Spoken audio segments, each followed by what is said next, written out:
always have a special guest, but he's extra, extra, extra special. In love, traveling around the world with your kids. Yeah. Any relationship you're gonna have, it's about communication. And I was like, that's crazy. It's like the exact same color. If you never said anything and then it was always you not replying. Like when you hear Christy or you walk into the room and it's like, guys, it's like, what? Boot camp 4 I think the biggest thing that's helped Christy and I like grow the brand, continue to grow the brand, is we always learn from them.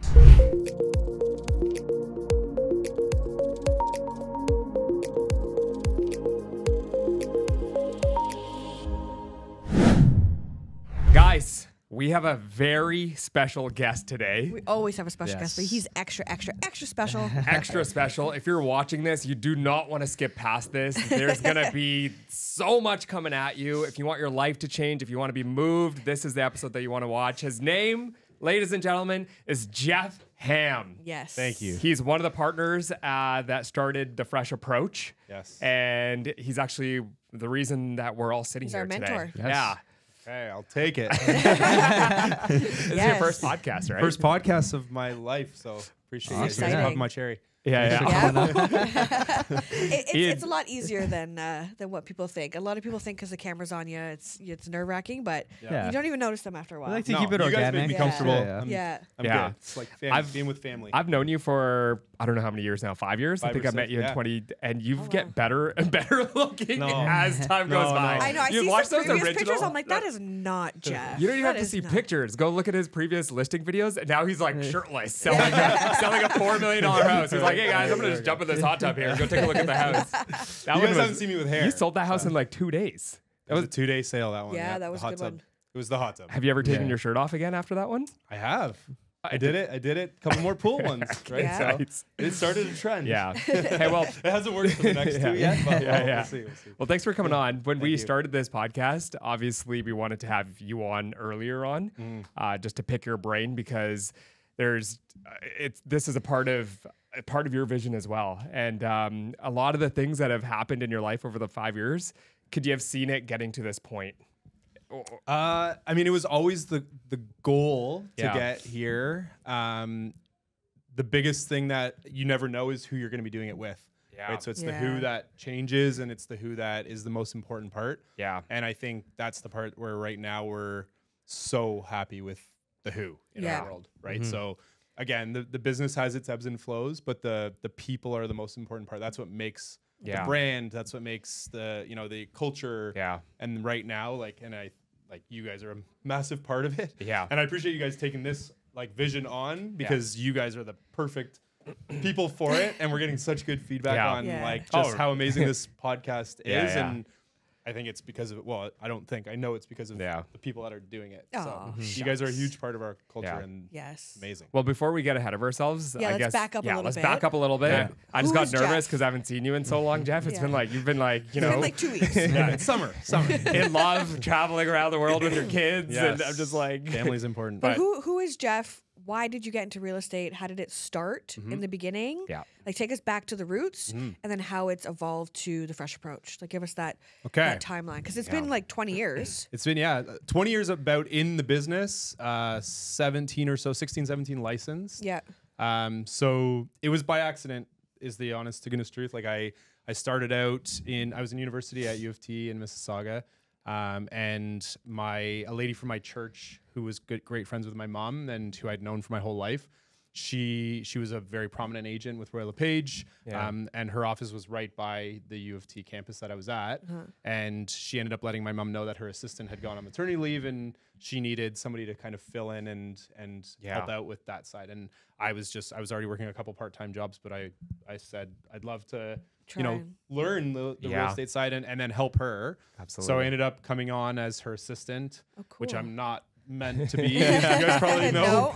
No. But I did it, and so in between classes, I would go and work for her and shadow her, and I just started to I fell in love and started loving the real estate side of things. So I was taking commerce and business at U of T. Yeah. And I had every intention of going into stocks or banking of some sort. Really? I don't see that which in you. was not really the Yeah. right path for me, but I just knew it was going to be something business. Yeah. And then so I ended up switching gears and my second or third year of university. I ended up investing at that point. So I bought my first investment property. My mom and dad both like helped me a bit with the down payment. I'd saved up a bunch through high school and all the part-time jobs that I had. And then the money that I'd been making working with Sue. And so I bought a place that I was able to rent out to the other students from school, and then I lived like in open space in the basement, so I didn't have to take one of the rooms, so I get full rent. So I did that, and that was kind of my first taste of buying real estate. I would have been 21-ish, 2021. So then I kind of got the itch on the investment side, and then I fell in love with the sales side. So I traveled for a year after that, and then came back, finished my license, joined Sue's team. So then I was with her for the next 4 or 5 years. Quickly, like, my business kind of took off right from the beginning. So I was lucky that way. I'd built a great sphere, and I just worked. So I worked like a pig for those years. Wow. This is prior to kids, and so while all my friends were out, on the weekends, I was doing open houses, and I've told you guys all these stories along the way. But just working as much as I could, just trying to build a foundation, build my business up. So quickly became the top agent on her team. To the point where I left eventually. Yeah. At this point, were you 20, 21, 22? So I would have been, I started when I was about 23 as an agent, 23, 24. Yeah. So I was getting into my late 20s by the time I left her and went on my own. So But that year that I went on my own was my only year that I did as a solo agent. So no assistant, no anything. It was, my wife at the time was pregnant with my first daughter, Ella. And so there's a lot going on. We were moving. There was so many things. We were renovating our home. And I did 111 transactions that year. Wow. So you can imagine like what that year looks like. Wow. On my own, no assistant. And so that obviously led to, I needed help. I broke, I like had almost a breakdown in the business at that point, because it was, it was a lot. That's a lot for one person. So it took a lot out of me, and I knew that I needed help. So I actually brought on an assistant, a licensed assistant at that point, and then started building my team, built quickly from there. So that was the start of Jeff Ham team with Royal LePage, to take it to then Christy. So Christy and I were very close friends. We ended up, so we were both in the business. She was in the business before me, actually, but we'd always kind of picked each other's brains and talked real estate. We had a lot of friends who were, had to pick and choose between us with who they were going to be using as their agent, and that always kind of sucked. And we never let it come between us or anything like that. He was like, haha, I got her this time. Right. But but it sucked for our friends too, because at times you have to make those decisions. And so one day I just, I knew she was with her mom and things were kind of changing for her. And I'd kind of hit a point of like managing this and still selling. I'm kind of at my limit of how much I can offer the team as well as still offer my clients. And so I was looking for a solution like in growth myself too. How long was it, the Jeff Ham team? So that was about 5 years. Okay. Yeah. So at this point I'm about 10, 11 years into my career. Okay. And then Christy and I met. It was about 6 months of Christy and I sort of talking back and forth before we finally like came together and then she joined the fresh ham team. The Jeff Ham team. Yeah, so her team was called the Fresh Approach with her mom. She broke off and came with me and brought Kirsten from her team. So they were a team of 3. I was a team of 7 at that point. So we brought a few of the members from my team over. And then we added a whole bunch of agents at that time and grew our team out that way. So we quickly became, the top team at Keller Williams Real Estate Associates. Sort of kept that going for the next few years. Had some ups and downs with, like, just learning the business. But Christy and I have, and I don't know if she's kind of said the same thing. We literally have not had too many disagreements along the way. Like as far as partnerships go, I know a lot of people still come to us today and are like, I don't know how you guys make a partnership work. Like most fail is the reality of partnerships. Most people split. And they do. And so I think from the beginning, like it's a respect thing. Number one, like you respect each other. I think she said it on, I watched all of her podcasts. You guys are repeating everything Christy's saying. Like, communication has been the biggest, right? So we communicate about everything. Like you guys don't get to see all the ins and outs, but we talk like almost every day. And we kind of treat it like a relationship, right? So like any any relationship you have in your life, and I would say this about anything, whether it's your spouse or your kids or your friends or your employees or your coworkers, any relationship you're going to have, it's about communication. You have to, you know, and you have to do that. So Christy and I have just embodied that with things. And when we do disagree on things, we talk it out, we listen to each other, and then we find the best path for the business. And I think when you have, you know, the business as your, you know, your common denominator of wanting that growth in it, then we've always just been on the same page, which has been awesome. So yeah, that takes us to today. And now how long has it now been? 6 years? 6 years. This is our 6th year together in our partnership. But then it's just been, because I remember when I joined, you had just rebranded to the Fresh Approach. Yes. Because I wasn't a part of the Jeff Ham team. Yeah, so sorry, I should say that. So when we first came together, for a while? it was Jeff Ham team, the Fresh Approach. So we sort of amalgamated both, and the goal. So the idea was always to take my name out of it. Just because, and you guys probably can appreciate that we knew for our partners on the team, you know, you don't want someone else's name associated with it, where it then makes it harder. Are they calling in and wanting Jeff all the time? And that was happening a little bit. But we also knew that like my business was big at the time, and we didn't want my clients to be confused at what was happening. And so, it was always both of our goals to get me out of my name out of the equation. So we did 3 years as Jeff Ham team, the Fresh Approach, and then switched over to just. I love the brand. I love the brand. Amazing. Yeah, we've had such good feedback on. I'll still never forget the first time I met you. I came into the office and it was just us. I was just meeting Jeff. And I walked in and I saw the green, and I literally had I didn't know the Fresh Approach, nothing. And my like home office, I just painted the wall. That color. And I was like, that's crazy. It's like the exact same color. I mean, I'm a Green Bay Packers fan, so I was like, when we brought the color scheme together, I was like, this is perfect. Deal. Alex this morning, she was like, everyone wear your Fresh Approach shirt. I didn't get the memo. I was like, okay, we're doing it. She like rocks this shirt everywhere. It's the only thing that fits, guys. I literally said to Jack last night, I'm like, what do you think I should wear for this tomorrow? She's like, you got to look good. I'm like, okay. I'm like, but Alex wore like I looked back at you and I'm like, Alex wears the Fresh Approach shirt. She's like, maybe wear the Fresh Approach shirt. And I was like, sorry, we should have texted you. It's all good. So to be on brand. Being in year 6 now, talk to us about the growth from year 1, specifically of the team now. The growth and kind of some of the challenges and lessons you've learned throughout the way. Because some people have left, right? Yep, for sure. When you and Christy first started. We're actually so there's been tons of change, and I think that's if things aren't changing and evolving, then to me you're not growing, right? And if you don't make mistakes, then you're not learning and you're not growing either, right? You're kind of staying still. So there's been a lot of that. Like we're not perfect by any means. We've made so many mistakes, and I think that's part of what we always say to you guys when we bring new partners into the team is, you know, we can go further, faster together. We've made a lot of the mistakes already that you guys would have made on your own, and we can sort of guide you through like surpassing those.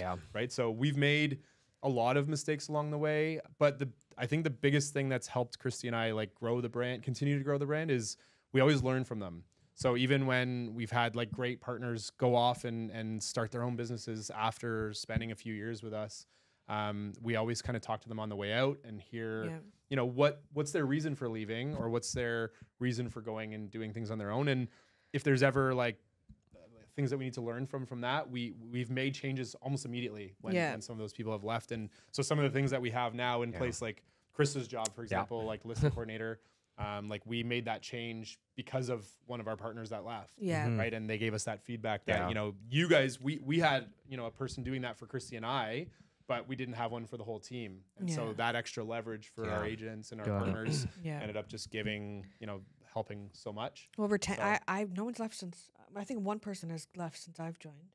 Yeah, a couple people, but I've been here a bit longer. But what are the biggest things you're able to do now that you have a full service team behind you? You have the listing coordinator, the assistants, the client services, pretty much everything. We're just so leveraged, right? I mean, it's just I don't know. I'm sure you guys feel the same way, but it's just to have those leverage pieces. I mean, that's what really gives you your time back. And what are those things that an agent should be doing? If you were staging, you'd be wasting your time. If you were doing a walkthrough to get the information of the furnace, that'd be wasting your time. So what are the things that you get to do at a higher level? When you start to understand that there's there's things that someone else is going to be better than you at, and sticking to what you're good at. Yeah. So like for us, we're salespeople. So should we be stagers? Should we be doing the administrative tasks?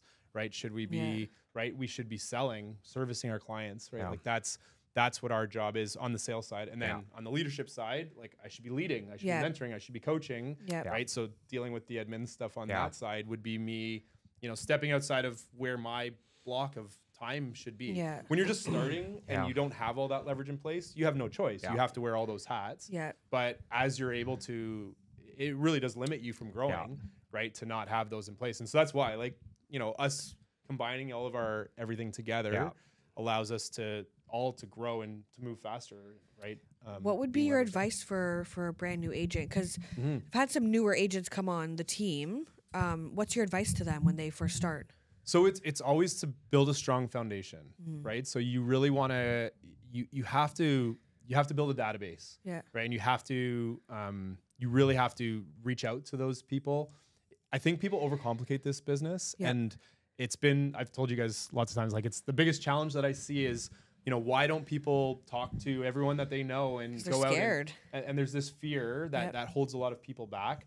But to me, it's simple. I don't know. It's simple yet difficult, and I've understood it more and more at a high level of why people don't, and you know, and people want to prove themselves, and they want to. So I think that's one of the beautiful things that we've been able to say to you guys about joining the team, and like Ian, you take this on fully, and he takes the credibility, you know, that we've built through the brand and through our experience, and now you have your own experience which you can play off of too. But before you had that, you used us, right? And it was just, I'm gonna go out and just get meetings for you guys, for you guys, and you'll come with me and we'll rock them out, knock it out of the park, right? And now you can do it yourself, and that's what experience gives you. We also use Ian quite a bit, broker of record. He's our broker. He's our broker knows of record. He knows everything. What do we do with Ian? Right? Yeah. See, and even that to me, like I'm not that guy. I'm not the guy that's gonna know all of the rules. I leverage that out to the brokerage and to brokers and people that's their job, right? So to me, I just very much know what I'm good at, where my time is best spent, and that allows me to keep my time, right? And also, you know, I block off my time that's important to me for family. I was and just for going to health. say, that was my for next thing. everything You else. have a family. So like, how do you balance that work life and family life? Because you're a businessman. You have a team. There, you I have two jobs. Two you full-time have jobs. to wear He's at every track a meet. hat in each department, right? Like even though you have that listing coordinator and the admin and the leverage, you're still the team leader of how many is there now? 12, I think. 12? Yeah, there's more coming on. So And then you have He's like scratching you know, his legs. a wife. He's like, I need another admin. Wife and kids. Like, how do you do it all with showings and like, it's that leverage. If I didn't have it, I couldn't. Yeah. Is the reality, right? So and I think the other part is you set expectations with people, right? Like I say this to you guys all the time. Yeah. You know that you're not always going to get me when you call me. You'll get a response. Yep. Right. But I text. I don't So know. you guys know to text me Yeah. because I have my phone on me always. I think I get you like 99% of the time. Yeah, I try. I Yeah. try to get back to you guys as Just much kidding. as I can. But the reality Just is, making them you're feel lucky- bad you're here. lucky, I get him bro. 100% Yeah, of the time. he doesn't Like, answer yeah. me. He's like, I'm just with my 5% family, over but here. what's up, man? Well, that's it. You know, it's doesn't I've answer learned your my lesson call? the hard way, right? Like I used Just joking. No, it's true though. There was a time where you know, when I first started in the business, I told people that I was available 24/7. Yeah. Right. And to me, that put me on everyone else's time, and I was a slave to the business, a slave to my phone, a slave to everyone else, and everything else in my life was put second to my clients and my business, which is amazing for when you're building your business, and it made everybody feel like they were my only clients and all of those things. But my clients still feel that way now. I've just set a different expectation with them that they know that I also have other things going on, but that I'm still there and they're still going to get my time, but it's in this block, right? And I think that makes it, that allows you to be in control of your life and your time, and that's the only reason I can do it. I don't know where I heard it from. Maybe it was a podcast I was listening to, but someone said, if you are going to see a dentist or a lawyer or something like that, you're going within their working hours, right? Just because realtors are evenings and weekends, you still have to respect that time frame. And if you set that expectation,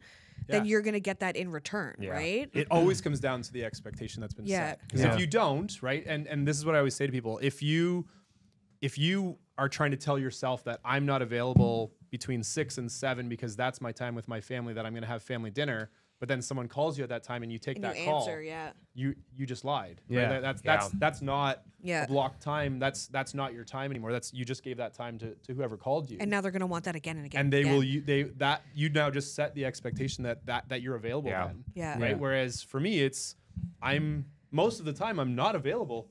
Right. Because my schedule allows me to not be because I have clients, the team, the admin, the business, and then my family and my health, right? So I'm like, when I'm in those other times, you won't get me at that moment, but I like to respect other people too, because I know that they, like if Ian or Alex or Jen or anyone from the team is needing me for something, then I have a responsibility to you guys to get back to you and to help. Yeah. So, but it's going to be on my time. On your time. Right. And so I'll set the expectation with you right there. Ian, I'll call you, but like, he always. I'll call. Is it okay if I call you in 30? Right. I'm just in the middle of something. Can I call you in 30? But it's like, I'm not offended because you've set the expectation, right? Exactly. If you never said anything and then it was always you not replying or you didn't even send a text back or anything, then, it'd be a little bit different. We should tell the new agents, Jeff's very dry in his text messages. So you don't know, he's not mad at you. No. But behind the screen, he's probably smiling. Quick to the point. I'm like, sorry to bother you. Are you still available? Yes. Cool, he's good. He's in. My emails are quick. My texts are quick. That's what matters. Time is money. There's so much structure set up. We have the masterminds every Tuesday, which are going to be starting up again. The boot camp 3, but when I got in, there was already a couple that happened. But you guys are like, boot camp 3, 2.0, 3.0. But like when you hear Christy or you walk into the room and it's like, guys, it's like, what? Boot camp 4.0. It becomes the biggest thing ever. But you bring in like people that are doing this business at the highest level, even though you and Christy are most of the time at a much higher level in terms of volume than the people you bring in. You bring in people that are so niche specific. And you give people an opportunity to kind of learn the business they want to learn it and run with it the way they want to run with it. Because you don't have to do it You're not dictating, saying make a phone call or go door knock or hit this. Yeah. I mean, the database thing, sure, but... Yeah, the big thing is you guys just hear Christy and I on the regular, right? Like every mastermind, when you guys want us, you can have us. Yeah. So what we try to do with the boot camp is obviously get a different opinion on things. Like, again, we're not...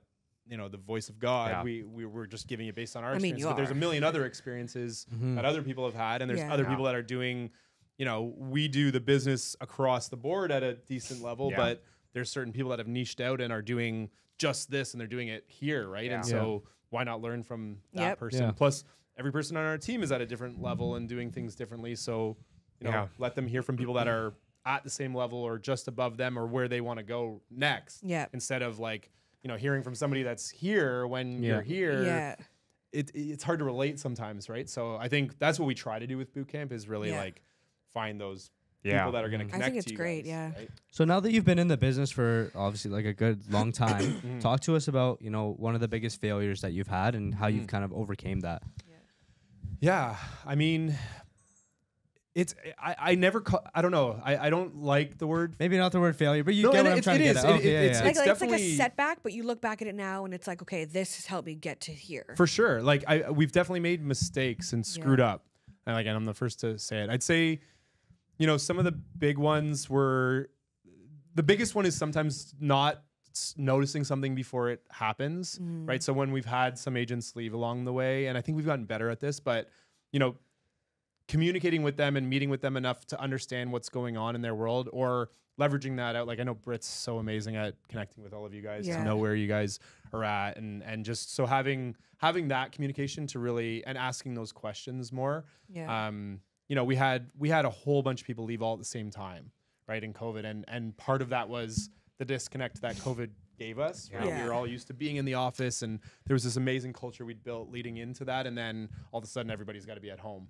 Yeah. Right. And so I just found I didn't change enough during that period during COVID to like switch over and now like check in on everybody enough. Cause I was used to, I built the habit of being in the office every day, seeing everyone. We were all there. We were all chatting. Like they were hearing from me. And so I didn't have to reach out individually. It was just, they were just there and they got what they needed from me there. And we were all happy. And so I knew what was going on. Whereas when COVID happened and I didn't know what everyone was up to or where everyone was at or how they were feeling. And so that was a big mistake that I made at that point. So I guess we do. I mean, the word failure is real for us. Yeah. Right? Like we don't want, again, we're open to making mistakes. To me, if it's failure, it means that you didn't learn, like you didn't change it. Yeah. Right. So for us, it was like, setback. We're never letting this business go into the ground. Okay. Right. If it means that we have to make sacrifices to then get back on track or to make changes to get back on track or whatever it is, we will do that. 15 years old and you were like, I want something big in life? I was always driven. Okay. So like, I was always one of those people that like, you didn't have to ask me to do something. I was going to like, I love sports. Yeah. And no one like had to sign me up to go like learn. Yeah. It was I'm out in the backyard throwing the ball off the wall. So it was about until it's dark outside. Like I'm winning. out playing basketball and teaching myself and learning, like playing hockey. I'd shoot 1 million pucks a day. Like it was that. Wow. And so there was always there was two things. There was always a driven side to me. Okay. In everything that I did, I liked to win. So I was competitive and driven. And then the other side was, this was the side I didn't realize, and it was natural that showed up, but without me pushing it, was the leadership side. Oh wow. So like I was always named like a captain or an assistant captain of every sports team that I played on. Yeah. But I didn't like.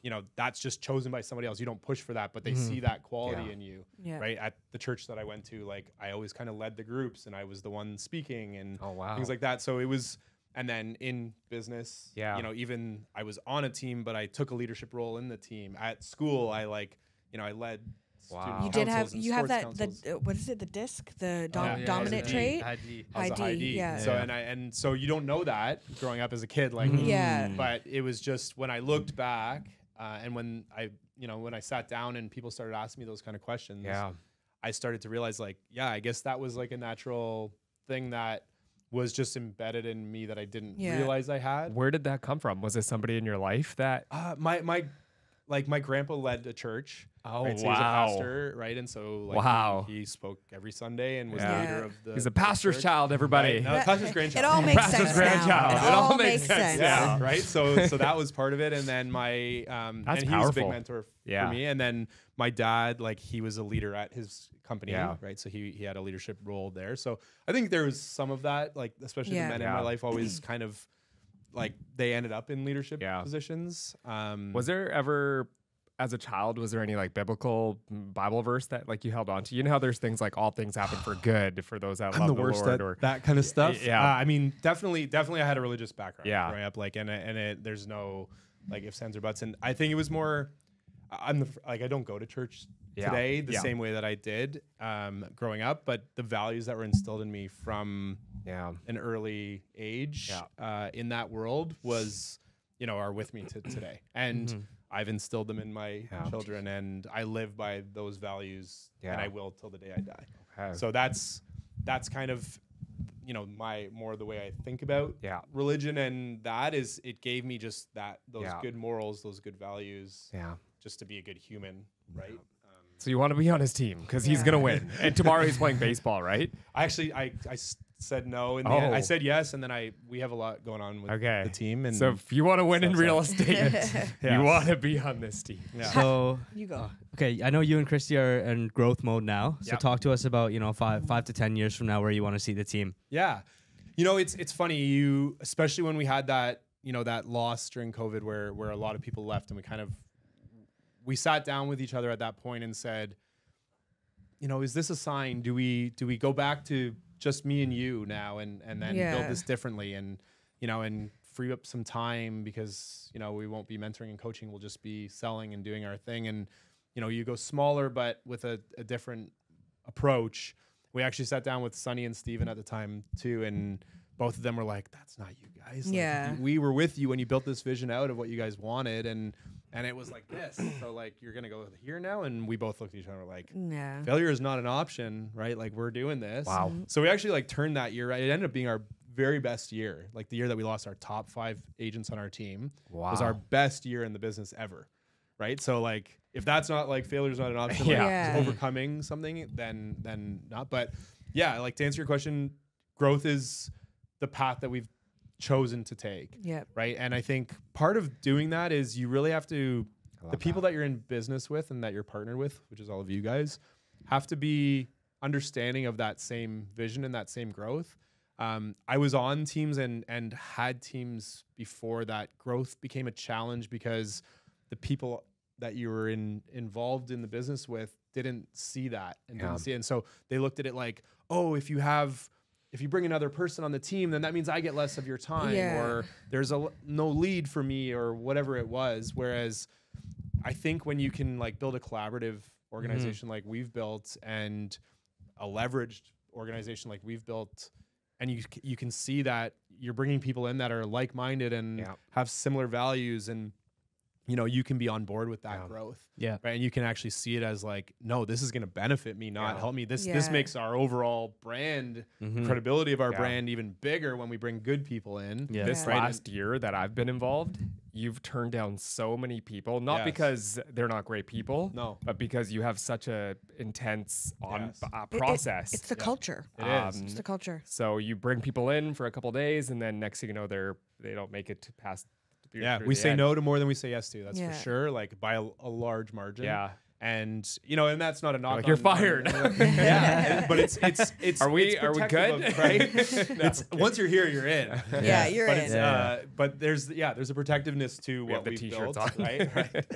But it's this world is massively important to us and you guys, right? So to us, we're not willing to jeopardize what we have, right? For anyone new, right? You got to earn your stripes and get in, and become a part of it. You got to pass those like 8 interviews. Yeah, there's a lot of interviews. People that you're around, you're literally doing your life with these people. Exactly. I think it was one of the first conversations I had with you and Christy. I said, okay, where do I want to be, first of all, but who do I want to be doing my life with? It's such an important decision.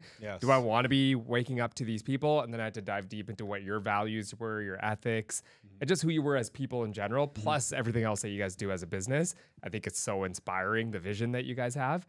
But that's so important. Could you imagine being stuck around if I was doing a podcast with 2 people I didn't like? Right? I think that's one thing I really love about the team is how protective you guys are about us, and like you guys take our opinions into consideration, because you see a lot of teams and brokerages out there that just try and stack on as many agents as possible. It's a numbers game for them.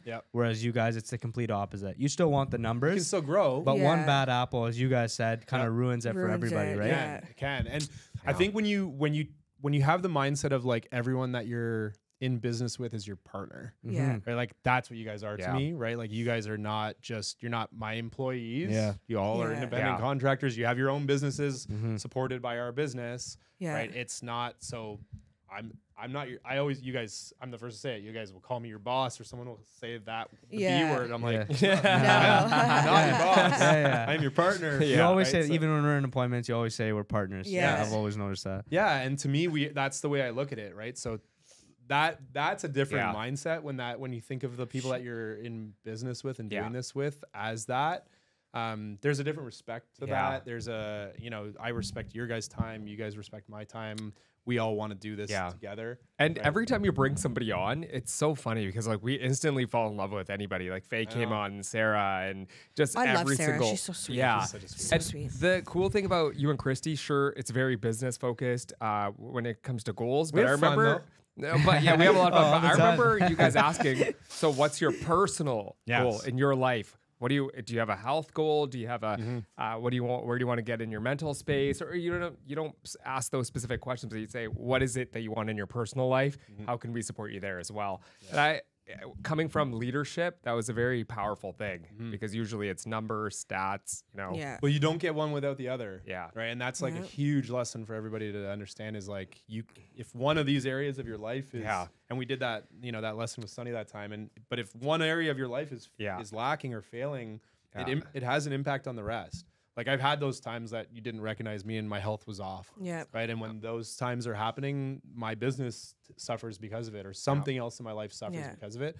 So like you have to have every pillar of your life, they're not always going to be perfect, but you want to have them all. You want to put time into them all. You want to, right? put some effort into all of them. Ian's arm slowly started getting more and more jacked. Yeah, Remember that? Crazy. Right? I was like, what is happening to Ian? I want to ask, how do you stay motivated? How do you, like, daily? Because it's a lot of stuff to deal with business and personal. How do you wake up every day and be like, okay, I have to get out of bed. I got to do this. You don't. There's somebody watching right now that needs this answer. So the so how do you get up and go? Like, what's your... it's bigger than when it's bigger than you or bigger than that. That's when you do it. Yeah. And that's where, like, when we talk to you guys about, like, you're finding your why and what are you doing. So to me, it's when you understand, I'm not just letting me down if I don't get up and do it today. I'm letting down my kids. So similar to what Sonny said on our last episode. It's the reason for, like, he's like, I'm letting 400 agents' families down if I don't wake up today. Yeah. Which is very similar to the. It's exactly like this organization I take personally, right? Like it's I know I have a responsibility to every person that I do this for. Then all of my clients, then my kid and my kids and my partner, like. So to me, I don't get up and do what I need to do today. Someone else is suffering because of me. And when you think that way, and when you've built something like that, it's not an option. Yeah, someone's relying on me. You're doing it. So, and that's the reality. Okay, what is one movie you think everybody should watch? Oh my God, that's so hard. Boiler Room. Oh, you've seen it? Never heard of it. Her business. Yeah, it's a good business. I've heard of it. Yeah. Okay, cool. I'm gonna put that on the list. Cool. Okay, what's a book that you're reading right now currently, or a book that you believe people should read? I don't have a book on the go right now. Okay, it's crazy. Are you like an Audible podcaster? No, I'm a book person, but I've been. I'm the first to admit, because I haven't been on the books the way that I was in the past over the last year, but. I love Atomic Habits. That was one that just changed my mindset on building habits. I think if habit stacking. If you're struggling with like time and like motivation, all that, read that. Okay, guys, I gotta go read that. It takes a different approach. It's a good one. James Clear, right? Yeah, so good. Coffee or tea? It was always tea, but it's becoming. I didn't have coffee until 2 years ago. It was the first cup of coffee. Never had coffee. Jesus. Now I drink it black. I just never. I grew up having tea. And then just never got into coffee at all. And I don't feel like I don't have the need. Like I need a coffee. Now I do it just like. Okay. But I do enjoy it. Early bird or night owl? I'm both, but I would say more early bird. Okay. I'm changing slightly. What's your morning routine right now? So it depends when I have the kids or not. Okay. But I'm still up around the same time. But I get up, I take the dog out, I go for a walk with the dog, come back, feed him, then get the kids ready for school, and then take them, and then I go to the gym. Gotcha. So I go to the gym on my way into work. Okay. Oh, so you bring everything with you. Yeah. Well, yeah, you live in no man's land. I live in the second last question. Life is beautiful. Life is what you make it. So to me, it's I think we're in control of our own destiny and our lives. So it's what you make it. Right. Like, and that's where you get up in the morning and you have a choice. Everything's a choice, and so you can choose to do it or not to do it. But there's an impact on based on that decision. Right. Last one for you. What's one thing you can't live without? My kids. That's a good one. I know it's sappy, but it's true. Like I wouldn't be the same. They're the best. All of them. Like there's a lot of them. Wow. Well, we're wrapping up. What episode was that, guys? 14. Oh, 14. Thank you for coming on, Jeff. Appreciate it. Love you guys. Love you guys. Alex, what do you usually say?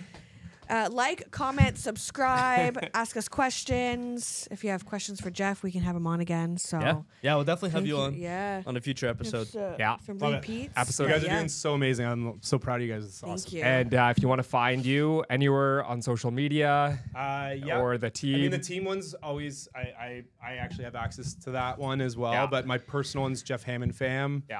It's more of like just that's my Instagram. Just kind of I post a mixture of like the team stuff and some health stuff and mostly my family. Yeah. Okay. There, and then just my name on Facebook. Awesome. Perfect. And guys, everyone watching, he's a reservoir of knowledge. He's always willing to give and Yes.